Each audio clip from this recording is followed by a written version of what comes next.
You may have a folder, such as this karaoke songs folder, that has a lot of songs in there, and you'd like to print all them songs out in a list. Well, you can't actually print from the folder, so we have to try and get into a program where we can print, such as Excel here.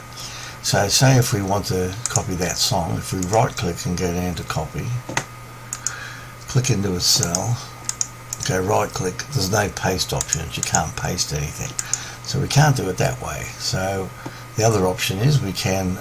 type them out one at a time, and as you can see there's quite a few, so we really don't want to do that if we can help it. So the third option is if you click in the top where the folder name is there,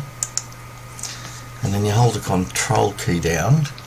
and hit C for copy,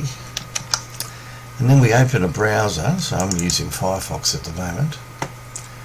and in the top URL hold down the control key, go V, and then press enter.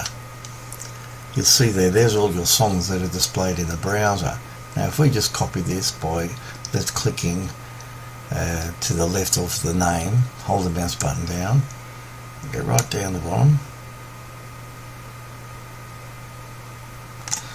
and then hold the control C, which copies it.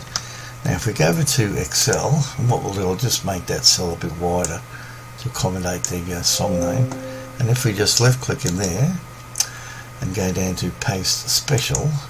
and then select Unicode text and click OK, you'll see, I'll just open that bigger so we can see it, that there's all the songs in there. Now we can get rid of these columns here by highlighting them. Right click, go down to delete,